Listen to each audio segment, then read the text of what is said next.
Deep in the heart of Central Africa, stretching across a vast expanse of lush, green rainforest, lies the Congo Basin.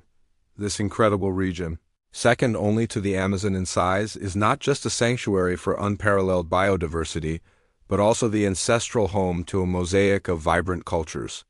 Among them, one of the most significant and widespread is the Mongo people. Today, we're embarking on a journey to explore their rich history, diverse traditions, and enduring legacy. From their ancient origins to their modern-day communities, join us as we uncover the story of the Mongo, a people intrinsically woven into the very fabric of the Congo. The term Mongo itself is like a grand umbrella, covering a multitude of distinct yet related communities. While they share a common linguistic and ancestral root, each subgroup possesses its own unique cultural flair. Let's take a closer look at two prominent examples, the Ekonda and the Nkutu. The Ekonda, renowned for their intricate social structures, live primarily in the Shuapa and Equator provinces. Their communities are often organized around powerful lineages, and they have fascinating traditions tied to initiation rites and leadership. Visually, you might notice their distinctive scarification patterns, which are not merely decorative but serve as markers of identity, courage, and social status. These patterns tell a story, a silent language etched onto the skin, passed down through generations. Their material culture, from elaborately carved stools to functional yet beautiful pottery, reflects a deep connection to the forest and its resources. Now let's journey to meet the Nkutu people. Living in areas to the south of the Ekonda, the Nkutu share many linguistic similarities with their neighbors, yet they have their own distinct customs and social organization. Historically, their societies were often more decentralized, with villages operating with a significant degree of autonomy. The Nkutu are known for their strong oral traditions, epic poems, proverbs, and songs that transmit history, wisdom, and moral codes from one generation to the next. Listening to their storytellers is like opening a living library, where the past is not just remembered, but relived. Their art, too, carries profound meaning. Masks used in ceremonies, for instance, are not just objects but are believed to embody ancestral spirits, bridging the gap between the physical and spiritual worlds. By understanding groups like the Ekonda and Nkutu, we begin to appreciate the incredible diversity that exists within the larger Mongo identity. So where did the Mongo people come from? Their history is a grand epic of migration, adaptation, and settlement, a story primarily pieced together through linguistics, oral histories, and archaeology.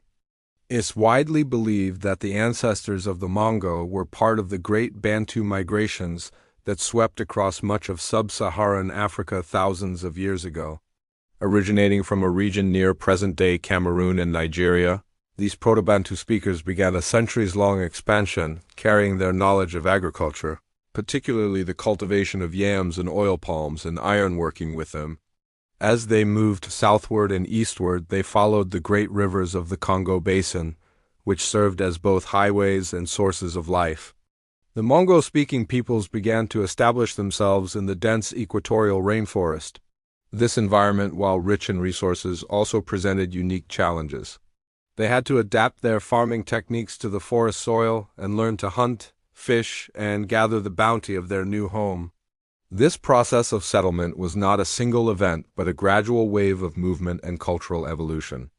As different groups settled in different areas, they developed unique dialects and customs, shaped by their specific local environment and their interactions with other groups, including the indigenous forest peoples. Over time, these branching paths of migration and adaptation gave rise to the diverse array of Mongo subgroups we see today. Their shared linguistic roots are the clearest evidence of this common origin, a thread connecting them all back to those early pioneers who first ventured into the great forest. This migration and settlement didn't just shape their geography, it shaped their entire worldview. Their cosmology, their social structures, and their relationship with the natural world are all deeply influenced by this history. The forest is not just a place they live in. It is a central character in their story, a provider, a protector, and a sacred space. Ancestors are revered, not just as figures from the past, but as active participants in the present, guiding and watching over their descendants. This profound spiritual connection is a direct legacy of their journey, a testament to their resilience and their ability to forge a home in one of the world's most formidable landscapes. The history of the Mongo is not just a tale of movement, but a story of becoming one with the forest itself. As we journey through their history, it's impossible not to be struck by the sophistication of their social and political systems. Before the arrival of colonial powers, Mongo societies were organized in a variety of ways. Many were based on a lineage system, where descent, often traced through the male line, determined a person's identity, inheritance, and social obligations. These lineages, or clans, formed the building blocks of the community. Within a village, a council of elders representing the main lineages would typically hold authority, making decisions through consensus and resolving disputes based on ancestral laws and customs. There wasn't a single centralized king ruling over all Mongo people. Instead, power was distributed, creating a flexible and resilient social fabric. This system was reinforced by powerful social institutions.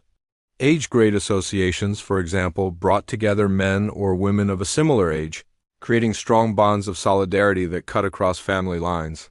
These groups would go through initiation rites together, learning the responsibilities of adulthood and forming a lifelong support network.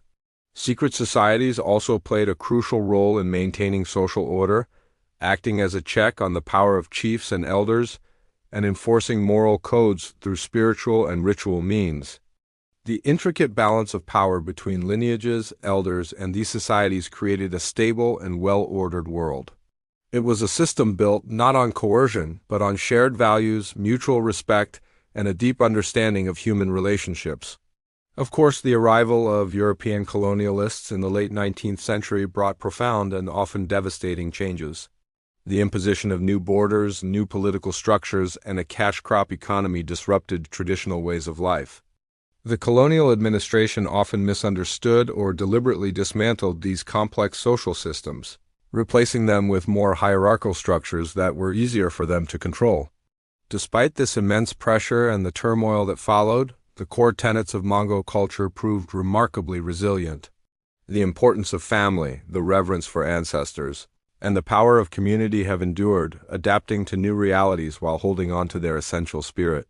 This resilience is a powerful testament to the strength of the cultural foundations laid down over centuries. Today, the Mongo people continue to be a vital and dynamic force in the Democratic Republic of Congo. They constitute one of the largest ethnic groups in the country, and their presence is felt in every sphere of life, from politics and business to art and music. In bustling cities like Mbandaka and Kinshasa, you'll find vibrant Mongo communities, where modern life blends with timeless traditions. Here, the Mongo language, or Lomongo, and its many dialects can be heard in the markets, on the radio, and in the home, a living link to a shared heritage. Musicians infuse contemporary Congolese rumba with traditional Mongo rhythms and melodies, creating a sound that is both global and deeply local. At the same time, in rural villages nestled deep within the forest, many continue to live in ways that their ancestors would recognize.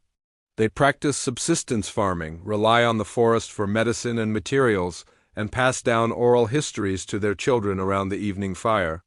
However, they are not isolated from the modern world.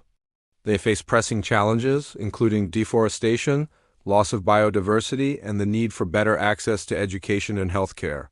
In response, Mongo community leaders and organizations are working to protect their natural environment and preserve their cultural heritage, while also seeking opportunities for sustainable development. The enduring legacy of the Mongo people is one of incredible adaptation and cultural persistence. From their ancient migrations into the heart of the Congo Basin to their vibrant presence in the 21st century, they have navigated immense change while holding fast to their identity. Their story is a powerful reminder of the deep connection between people, land, and ancestry. It teaches us that culture is not a static relic of the past, but a living, breathing entity that continues to evolve, innovate, and inspire.